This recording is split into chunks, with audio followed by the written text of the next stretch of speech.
So டிஎன்பிசியில் unit 9 போர்ஷனில் தமிழ்நாட்டின் வளர்ச்சி நிர்வாகம் அப்படின்னு ஒரு டாபிக் இருக்குது. அந்த டாப்பிக்கில் வெரி ஃபர்ஸ்ட் வந்து பிரிட்டிஷ்காரங்க ஆண்டுகிட்டு இருக்கும் போது இருந்த மெட்ராஸ் மாகாணம், அதுக்கு பேர் மெட்ராஸ் பிரசிடென்சின்னு சொல்லுவாங்க. அந்த மெட்ராஸ் பிரசிடென்சியில் வந்த ஃபஸ்ட்டு ஒரு ஆர்கனைசேஷன் என்ன பேர் அப்படின்னா மெட்ராஸ் நேட்டிவ் அசோசியேஷன் அப்படின்னு பேர். 1852 வந்து கொண்டு வந்தாங்க. யார் கொண்டு வந்தாங்க? கஜில நரசிம்மலு அப்படின்றவர் கொண்டு வந்தாங்க.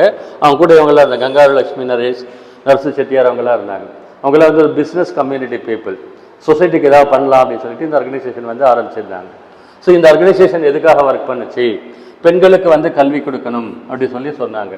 அதே மாதிரி விதவைகள் மறுமணம் செய்யணும் அப்படின்னு சொன்னாங்க. அந்த காலகட்டத்தில் இஷ்யூ இருந்தது. ஆக்சுவலாக தாழ்த்தப்பட்ட மக்கள், ஒடுக்கப்பட்ட மக்கள் மேம்பாடு அடையணும் அப்படின்னு சொல்லியிருந்தாங்க. ஆக்சுவலாக ஸோ இவங்க என்ன எஃபர்ட்ஸ் எல்லாம் எடுத்தாங்க அப்படின்னா, ஆங்கில கிழக்கிந்திய கம்பெனி கவர்மெண்ட் ரன் பண்ணிட்டு இருந்தாங்க இல்லையா, அவங்க வந்து நிறைய குறைகள் இருந்தது பொதுமக்களுக்கு வந்து.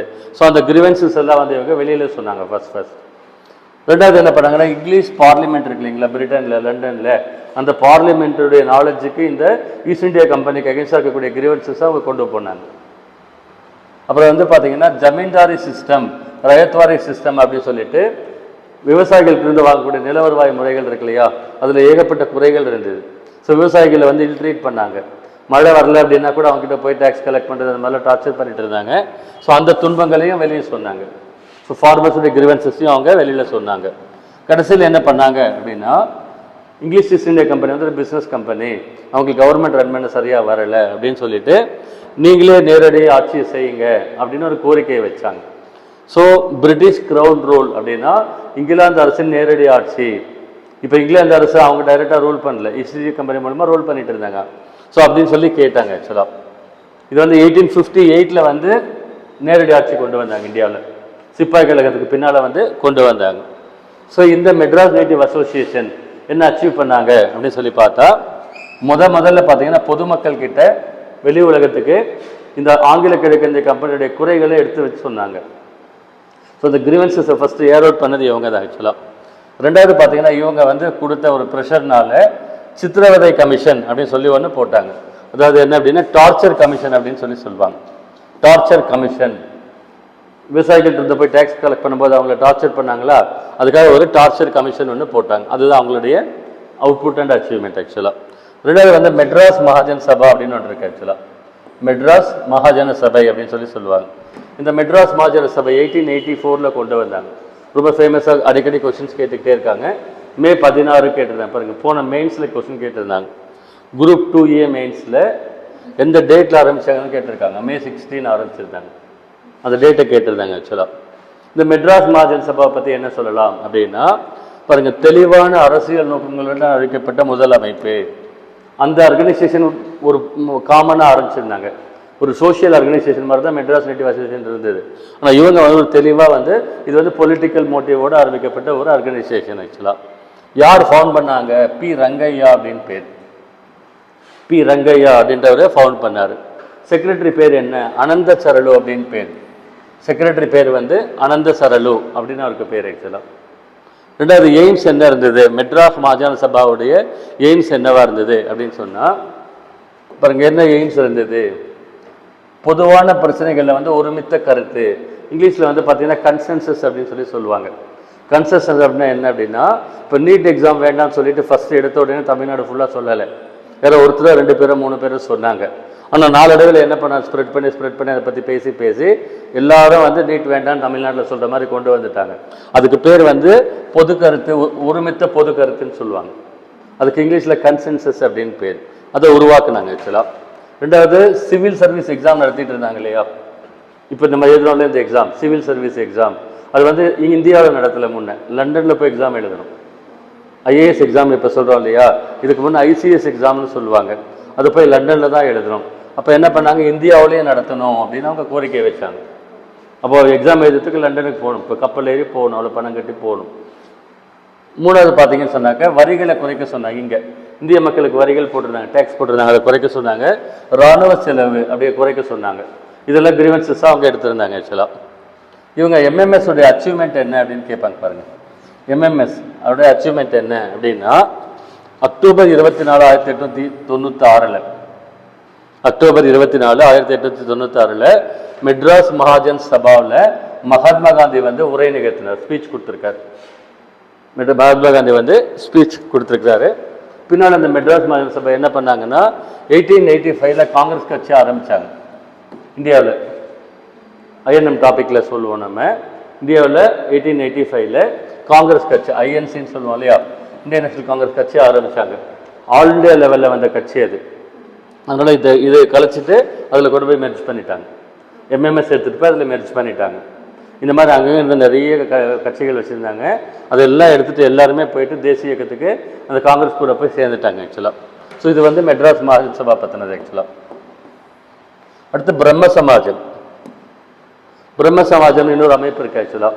ஆல் இண்டியா லெவலில் டாக்டர் ராஜாராம் மோகன் ராய் அப்படின்ற ஒரு ஃபவுண்ட் பண்ணது பிரம்ம சமாஜம் அப்படின்னு பேர் ஆக்சுவலாக.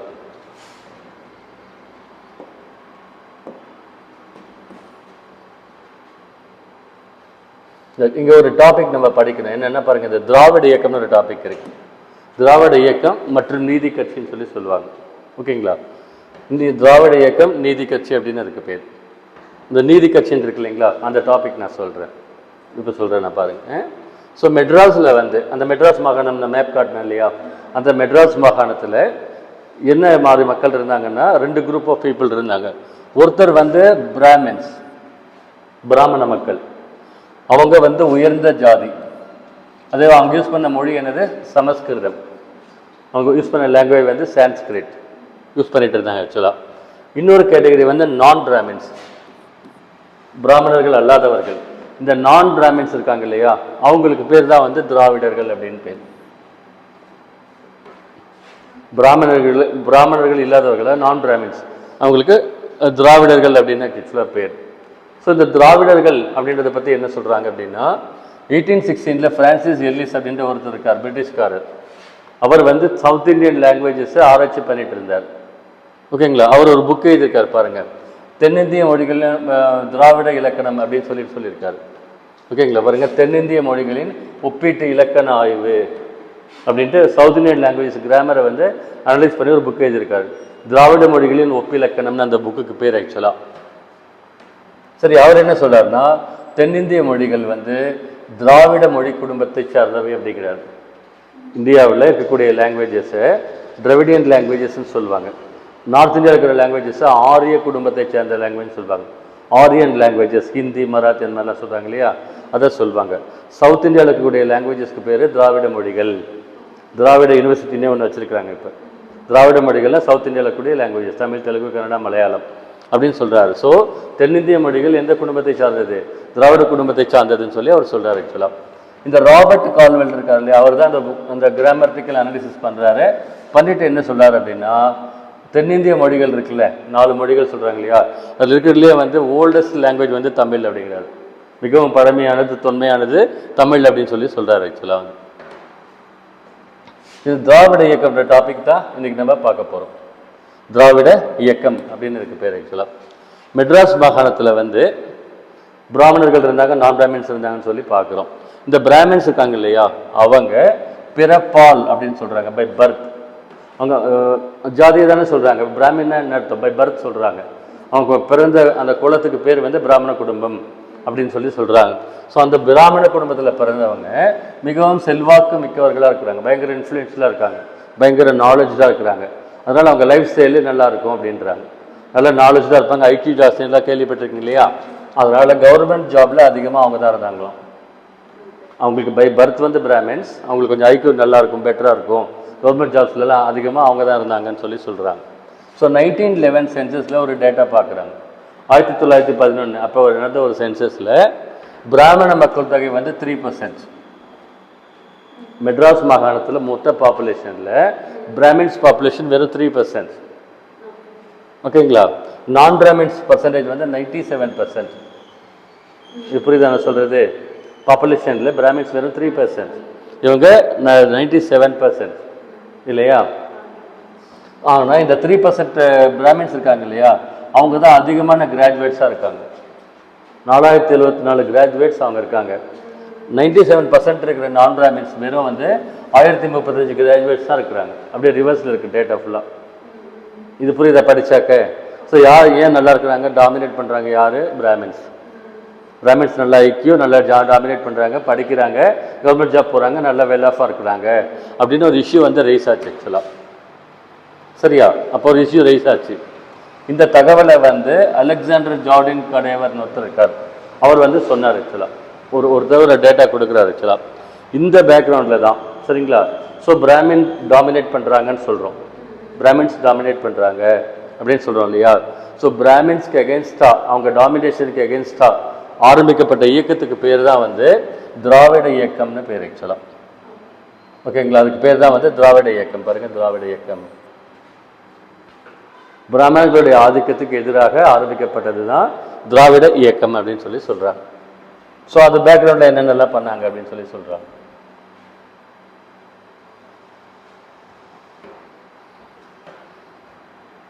ஆக்சுவலாக வந்து 1909 1909 வந்து பாருங்கள், மெட்ராஸ் நான் பிராமின் அசோசியேஷன் சொல்லுவாங்க. மெட்ராஸ் பிராமணர் அல்லாத சங்கம், மெட்ராஸில் நான் பிராமின் அசோசியேஷன் சொல்லிட்டு ஒரு அமைப்பு ஆரம்பிக்கிறாங்க. யார் ஆரம்பிக்கிறாங்க?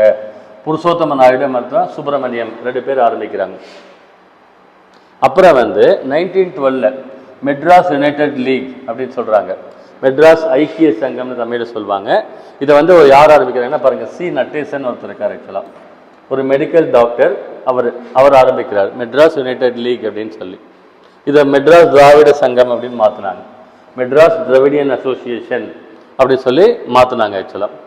இதே சி நடேசன் இருக்கார் இல்லையா, அவர் 1916 வந்து இந்த நான் பிராமின் ஸ்டூடெண்ட்ஸ்க்காக ஒரு ஹாஸ்டல் வந்து ட்ரிப்ளிகேனில் கட்டினார்.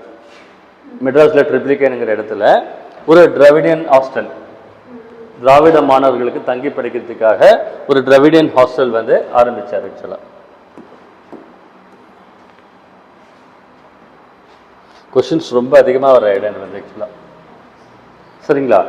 ஸோ நான் பிராமின் ஸ்டாண்ட் எடுத்தாங்க. நான் பிராமின் மூமெண்ட்டுக்கு பேர் தான் திராவிடியன் மூமெண்ட்.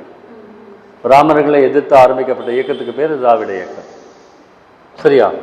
சரி, அவங்க என்ன பண்ணாங்க? இந்த நான் பிராமின் மூமெண்ட்டில் பாருங்கள், இந்த டேட் ஞாபகம் வச்சுக்கோங்க. 1916 நவம்பர் 20, 1916 நவம்பர் 20 பிடி தியாகராஜ செட்டியார், சி நடேசனார், டிஎம் நாயர், மொத்தம் 3 பேர் இருக்காங்க. இன்னும் நிறைய பேர் இருந்தாங்க ஆக்சுவலாக. 30 பேருக்கு மேற்பட்ட தலைவர்கள் எல்லாரும் சேர்ந்து தென்னிந்திய மக்கள் நல உரிமைகள் சங்கம்னு ஒரு அமைப்பு ஆரம்பித்தாங்க. தென்னிந்திய மக்கள் நல உரிமைகள் சங்கம் அப்படின்னு ஆரம்பித்தாங்க. இதுக்கு பேர் வந்து சவுத் இந்தியன் லிபரல் ஃபெடரேஷன் அப்படின்னு பேர். South Indian liberal federation, SILF அப்படின்னு சொல்லி சொல்லுவாங்க. யார் ஆரம்பித்தாங்கன்னு கேட்பாங்க பாருங்கள். பிடி தியாகராஜ செட்டியார், சி நடேசன், டிஎம் நாயர் 3 பேர் ஆரம்பித்தாங்க ஆக்சுவலாக வந்து. சரிங்களா?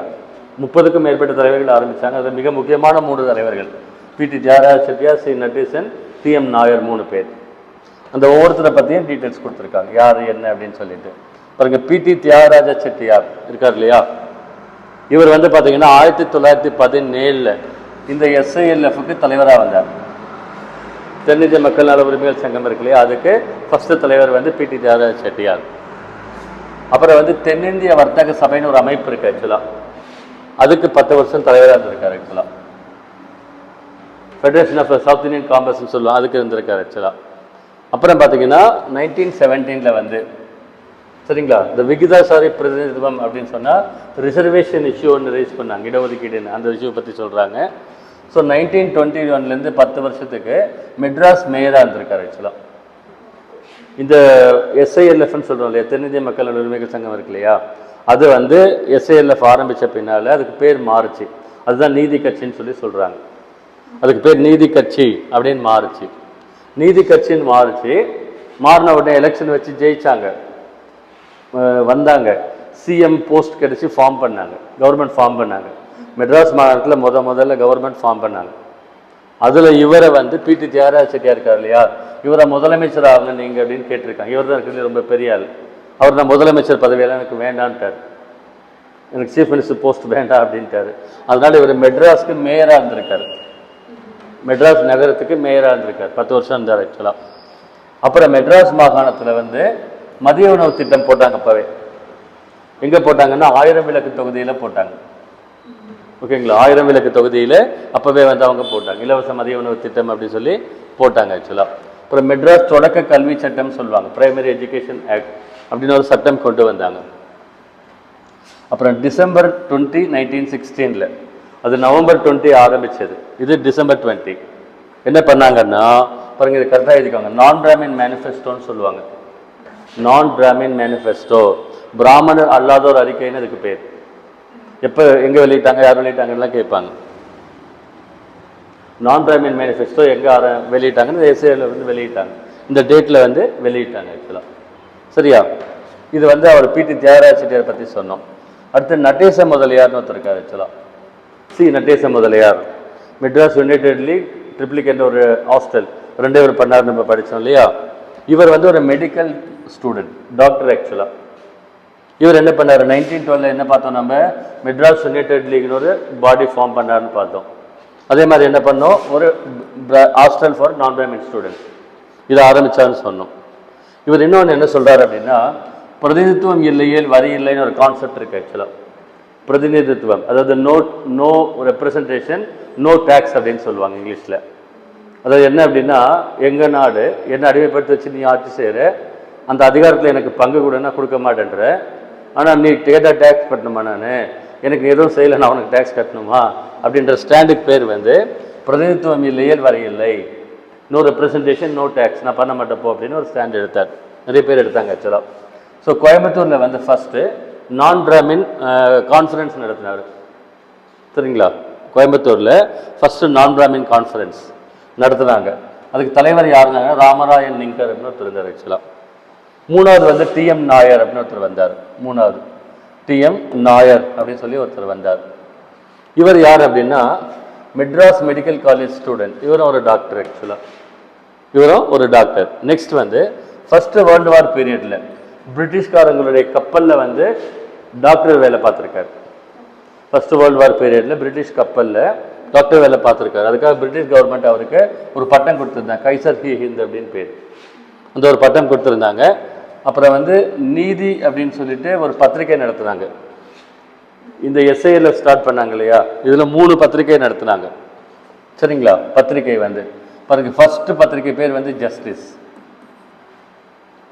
எஸ்ஐஎல்எஃப் ஆரம்பிக்கும் பொழுது அவங்க 3 பத்திரிகை ஆரம்பித்தாங்க.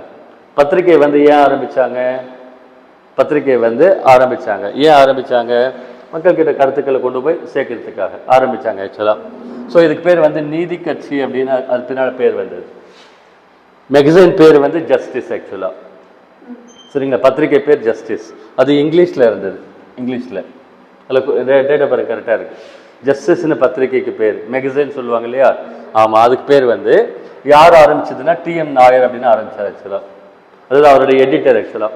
ஜஸ்டிஸ் மேகசைனுடைய இங்கிலீஷ் வெர்ஷனுடைய எடிட்டர் யாருன்னா டிஎம் நாயர். இந்த பேரில் தான் நீதின்றதுனால அதுக்கு பேர் பின்னால் நீதி கட்சின்னு வந்துடுச்சு. எஸ்ஐஎல்எஃப் தான் இருந்தது, பின்னால் நீதி கட்சின்னு சொல்லி பேர் மாறிடுச்சு. தமிழில் ஒரு மேகசைன் ரன் பண்ணாங்க. என்ன அப்படின்னா திராவிடன் அப்படின்னு பேர். தமிழில் ஒரு பத்திரிகை திராவிடன், தெலுங்குல ஒரு பத்திரிகை இன்னொன்று ஆந்திர பிரகாசிகா. மொத்தம் 3 பத்திரிகை வந்து எடுத்திருந்தாங்க. தெலுங்குல இன்னொன்று வந்து ஆந்திர பிரகாசிகா அப்படின்னு அதுக்கு பேர் ஆக்சுவலாக. அப்புறம் பார்த்தீங்கன்னா இதை பற்றி என்ன சொல்கிறாங்க, 1911 மக்கள் தொகை கணக்கெடுப்பு வந்து எடுத்தாங்க ஆக்சுவலாக. அப்போ சென்சஸ் வந்து அதில் 41.5 மில்லியன் இருக்குது ஆக்சுவலாக. 41.5 மில்லியன் அப்படின்னா 41,50,000 அப்போ பாப்புலேஷன். எப்போ சொல்கிறோம் நம்ம, அந்த 1911 அந்த பீரியடில். அதில் வந்து 1.5 லட்சம் பேர், 1.5 லட்சம் பேர் மட்டும்தான் பிராமின்ஸ். மிச்சம் 40 லட்சம் பேர் வந்து நான் பிராமின்ஸ். அந்த டேட்டா முன்னே பார்த்தோம் இல்லையா அது. அப்புறம் 1916 வந்து அன்னி பெசன்ட் அம்மையாருடைய ஹோம் ரூல் இயக்கம்னு ஒன்று நடந்தது. அப்போ ஹிஸ்ட்ரியில் ஐஎன்எம்ல வரவங்களுக்கு அன்னி பெசன்ட் அம்மையார் இருந்தாங்க. அவங்க ஒரு அமைப்பு ஹோம் ரூல் மூவ்மெண்ட்னு சொல்லி ஒன்று நடத்துனாங்க. ஹோம் ரூல் மூவ்மெண்ட்னா என்ன சொல்கிறாங்கன்னா, பிரிட்டிஷ்காரங்கிட்ட எங்களுக்கு சுதந்திரம் கொடுங்கன்னு கேட்டுட்டு இருந்தாங்க ஆக்சுவலாக. அப்புறம் 1917 மாண்டேகு பிரகடனம்னு ஒரு கான்செப்ட் இருக்கு. மாண்டேகு பிரகடனம் அப்படின்னு சொல்லி சொல்லுவாங்க. ஸோ இந்த இஷ்யூஸ்லாம் போயிட்டு இருந்தது அப்போ வந்து.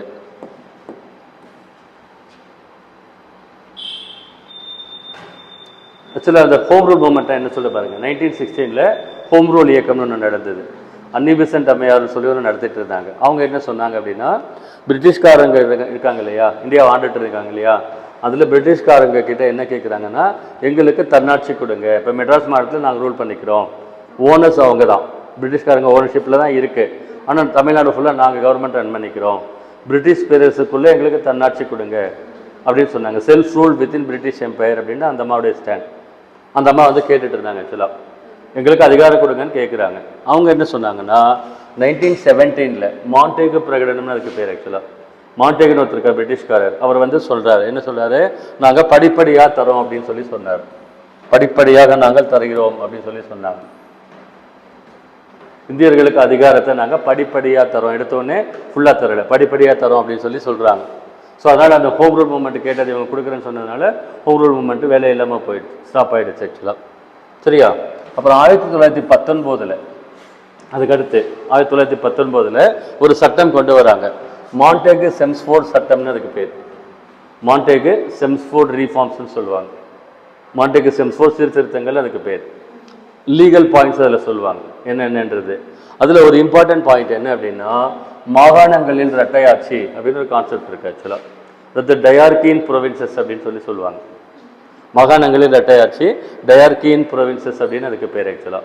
அப்படின்னா என்ன அப்படின்னா, இப்போ பிரிட்டிஷ்காரங்க கவர்மெண்ட் ரன் பண்ணிட்டு இருந்தாங்கன்னு சொன்னோம் இல்லையா, எப்போ 1920s பீரியடில் 1920களில். அப்போ பிரிட்டிஷ் இந்தியா எப்படி இருந்தது அப்படின்னா, பாருங்கள், இந்தியாவில் பிரிட்டிஷ்காரங்க வந்து ஒரு 60% லேண்ட் அக்குபை பண்ணி வச்சுருந்தாங்க. மிச்சம் இருக்கிற 40% நம்ம லோக்கல் பீப்புள், லோக்கல் ராஜாக்கள்லாம் இருந்தாங்க. சரியா? பிரிட்டிஷ்காரங்க பிடிச்சு வச்சுருந்தாங்க இல்லையா, அந்த பகுதிக்கு பிரிட்டிஷ் இந்தியான்னு பேர். பிரிட்டிஷ் இந்தியா அப்படின்னு அதுக்கு பேர் ஆக்சுவலாக.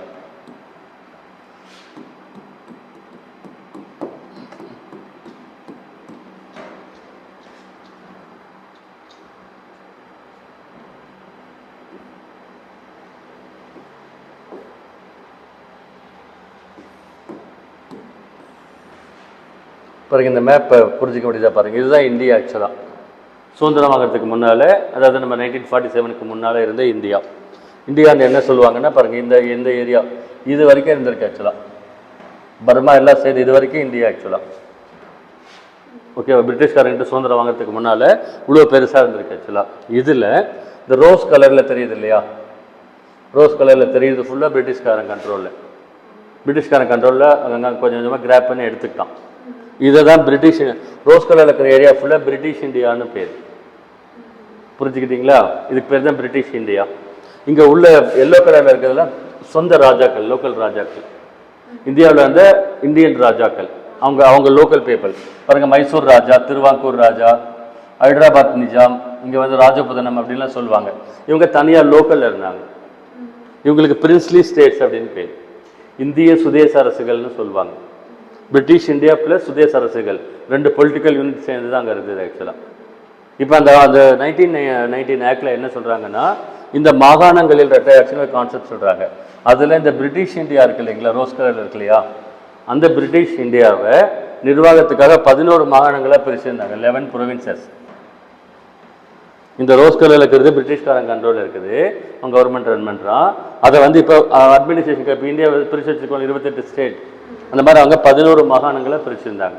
அதில் ஒன்று தான் பாருங்க, இது மெட்ராஸ் மாகாணம். நான் சொன்னேன் இல்லையா முன்னே, இது மெட்ராஸ் மாகாணம்னு சொல்கிறோம். இந்த மாதிரி மொத்தம் 11 மாகாணங்கள் இருக்குது ஆக்சுவலாக. ஓகேவா?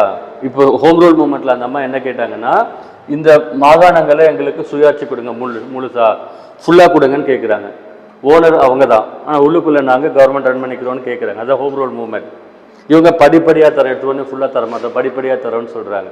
இப்போ 1919 ஆக்டில் என்ன சொல்கிறாங்க அப்படின்னா, இந்த மாகாணங்கள் இருக்கு இல்லையா, அதில் முழுசா அதிகாரத்தை தரல, பாதி பிரித்து தரோன்னு சொல்கிறாங்க. பாதி பிரித்து தரோன்னு சொல்கிறாங்க. இப்போ இந்த மாகாணத்தில் யார் கவர்மெண்ட் ரன் பண்ணுறாங்க? கவர்னர். மெட்ராஸ் மாகாணத்தில் கவர்னர் இருக்கார், அவர் கவர்மெண்ட் ரன் பண்ணுறாரு ஆக்சுவலாக. இப்போ சரியா, கவர்னர் அவங்க ஆளுங்கள்லாம் ரன் பண்ணிட்டு இருக்காங்க நார்மலாக. இப்போ 1919 ஆக்டில் என்ன சொல்கிறாங்கன்னா, புதுசாக எலெக்ஷன் தரோம், உங்களுக்கு பாதி அதிகாரத்தை பிரித்து தரோம், எலெக்ஷன் வருது.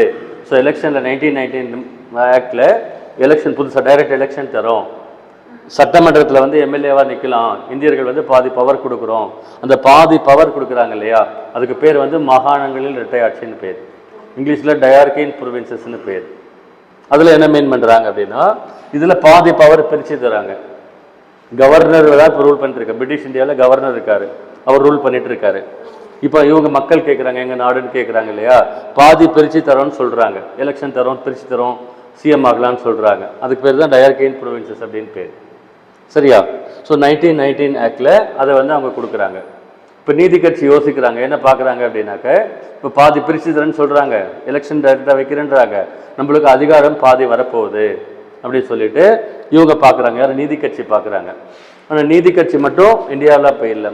மெட்ராஸில் இன்னொரு பெரிய கட்சி இருக்குது, காங்கிரஸ் கட்சி. நீதி கட்சி ரெண்டாவது கட்சி தான். இன்னும் மிகப்பெரிய கட்சி ஒன்று இந்தியா ஃபுல்லாக என்ன கட்சி இருக்குது? காங்கிரஸ் கட்சி. அந்த காங்கிரஸ் கட்சி வந்து அதை ஒத்துக்கலை. ஒன்று பவர் கொடுத்தா ஃபுல்லாக கொடு, அது என்ன பாதி கொடுக்குறது அப்படின்னு சொல்லிட்டு அவங்க அதை ஒத்துக்கலை. இது தப்பான சிஸ்டம், நான் ஒத்துக்க மாட்டேன்னு அவங்க ஒத்துக்கலை. காங்கிரஸ் கட்சி இதை ஒத்துக்கலை, ஏற்றுக்கலை. அதனால் எலெக்ஷனில் பார்ட்டிசிபேட் பண்ணலை.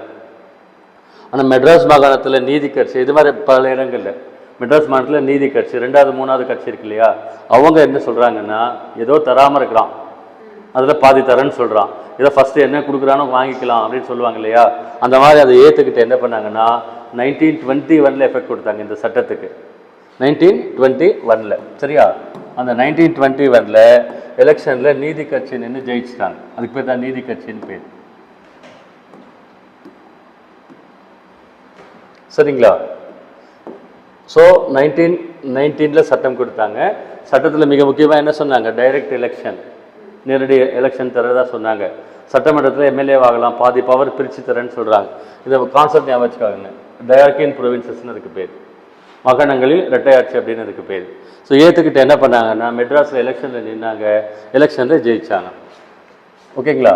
காங்கிரஸ் கட்சி நிற்கலை எலெக்ஷனில், நீதி கட்சி தான் நின்னாங்க, அமோகமாக வெற்றி பெற்று ஜெயிச்சு 1920 வந்து கவர்மெண்ட் ஃபார்ம் பண்ணிட்டாங்க. நீதி கட்சியில் 1920 கவர்மெண்ட் வந்து ஃபார்ம் பண்ணிட்டாங்க. சரியா? ஸோ 1920 டாக்டர் சுப்பராயலு ரெட்டியார்னு ஒருத்தர் இருக்கார். அவர் தான் நீதி கட்சிக்கு வந்து முதல்ல வந்தார். தமிழ்நாட்டில் வந்த ஃபர்ஸ்ட் சீஃப் மினிஸ்டர் யாருன்னு கேட்பாங்க, டாக்டர் சுப்பராயலு ரெட்டியார். ஓகேங்களா? 1920 மெட்ராஸில் ஃபஸ்ட்டு கவர்மெண்ட் ஃபார்ம் பண்ணது இவங்க தான். மெட்ராஸ் மாகாணத்தில் கவர்மெண்ட் ஃபார்ம் பண்ணது ஃபஸ்ட்டு இவங்க தான், டாக்டர் சுப்பராயலு ரெட்டியார். கட்சி வந்து நீதி கட்சி. சரியா? ஃபஸ்ட்டு வந்தது இவர் தான் ஆக்சுவலாக. ஸோ அதுக்கப்புறம் பார்த்தீங்கன்னா, அப்போ 3 வருஷத்துக்கு ஒரு எலெக்ஷனா, 5 வருஷத்துக்கு ஒரு எலெக்ஷன் இல்லையா, 3 வருஷத்துக்கு ஒரு எலெக்ஷனா. அப்போ நெக்ஸ்ட் பனகல் ராஜா அல்லது ராமராயன் லிங்கன் ஒருத்தர் இருந்தார். அடுத்து மெட்ராஸில் பனகல் பார்க்குன்னு விளம்பரம் கேள்விப்பட்டிருக்கீங்களே, ஒரு பனகல் ராஜான்னு அப்போ இருந்தார் ஆக்சுவலாக. இன்னொருத்தர் வந்து 1926 சுயேட்சைன்னு கேள்விப்பட்டிருக்கீங்களா, கட்சி சார்பாக நிற்க மாட்டாங்க, இண்டிவிஜுவலாக ஒருத்தர் நின்று ஜெயிச்சா அதுக்கு பேர் இண்டிபெண்டன்ட் கேண்டிடேட்னு சொல்லுவாங்க, சுயேட்சை. அவர் சுயேட்சையில் சுப்புராயன் ஒருத்தர் இருந்தார் ஆக்சுவலாக. ஓகேங்களா? ஆக்சுவலாக அவர் ஒருத்தர் தான் தனியாக நின்று ஜெயிச்சார். 2-3 பெரிய கட்சிகள் இருந்தது, அவங்களுக்குள்ள அக்செப்ட் பண்ணிக்கல யாரும், அதனால் காமன் கேண்டிடேட்டை சப்போர்ட் பண்ணாங்க. ஸோ 1926 இவர் சுப்பராயன் அப்படின்னு ஒருத்தர் இருந்தார் ஆக்சுவலாக வந்து. சரியா? ஸோ இந்த சுப்பராயன் வந்து சீஃப் மினிஸ்டராக இருக்கும்பொழுது முத்துலட்சுமி ரெட்டி அம்மையார்னு ஒருத்தர் இருக்காங்க ஆக்சுவலாக. முத்துலட்சுமி ரெட்டி அம்மையார் அப்படின்னு ஒருத்தர் இருக்காங்க. ஓகேங்களா? பெண்கள் இயக்கம்னு தனியாக வந்திருக்கு ஆக்சுவலாக. ஸோ இந்த முத்துலட்சுமி ரெட்டி அம்மையார் வந்து ஆக்சுவலாக சட்டமன்ற உறுப்பினராக நியமித்தாங்க. இப்போ சட்டமன்றம் இருக்கு இல்லையா, எம்எல்ஏவாக எலெக்ட் ஆகி போகிறது ஒன்று இருக்குது, இன்னொன்று நாமினேட்டட் சீட்டுன்னு சொல்லுவாங்க. நான் சொல்லியிருக்கேன் இல்லையா, அந்த மாதிரி இவங்களை அவங்க எஃபர்ட்டுக்காக தேவதாசி ஒழிப்பு சட்டம்னு ஒன்று கொண்டு வந்தாங்க ஆக்சுவலாக. அதுக்கு அந்த மாதிரி ரொம்ப கான்ட்ரிபியூட் பண்ணாங்க முத்துலட்சுமி ரெட்டி அம்மையார். அதனால் அவங்களுக்கு கௌரவ பட்டம் கொடுத்தாங்க, அது நாமினேட்டட் சீட் ஆக்சுவலாக. ஸோ முத்துலட்சுமி ரெட்டி அம்மையார் இவங்க சுப்ராயன் மினிஸ்டரில் வந்து நாமினேட்டட் சீட் அவங்களுக்கு கொடுத்தாங்க. அதுக்கடுத்து முனுசாமி நாயுடு, பொப்பிலி ராஜா, ராமகிருஷ்ண ரங்காராவ், அகைன் பொப்பிலி ராஜா, அப்புறம் பிடி ராஜன், அப்புறம் கேவி ரெட்டி நாயுடு. லாஸ்ட்டாக 1937 கேவி ரெட்டி நாயுடு அப்படின்னு ஒருத்தர். இவர் தான் நீதி கட்சியினுடைய கடைசி சிஎம்மாக இருந்தார். அப்புறம் 1937 சரிங்களா, திரும்பவும் எலெக்ஷன் வச்சாங்க. அந்த எலெக்ஷனில் வந்து காங்கிரஸ் கட்சி வந்து போட்டி போட்டு ராஜாஜி வந்து ஜெயிச்சு வந்துடுறார். காங்கிரஸ் கட்சி சார்பாக. ஸோ நீதி கட்சி வந்து தோற்றுரும். ஸோ அது இந்த 1937 அதனுடைய சாப்டர் ஓவர், நீதி கட்சியினுடைய வேல்யூ ஓவர் ஆக்சுவலாக. அதுக்கப்புறம் காங்கிரஸ் கட்சியில் ராஜாஜி வராரு, அவர் ராஜாஜி வந்து ஜெயிச்சிடுறாரு. ஸோ தமிழ்நாட்டில் காங்கிரஸ் கட்சியிலிருந்து வந்த முதலமைச்சர் யாருன்னா 1937 ராஜாஜி. நம்ம ஒசூர்காரர், இங்கே ஒசூரில் பிறந்தவர் ராஜாஜி சீஃப் மினிஸ்டராக வந்தார்.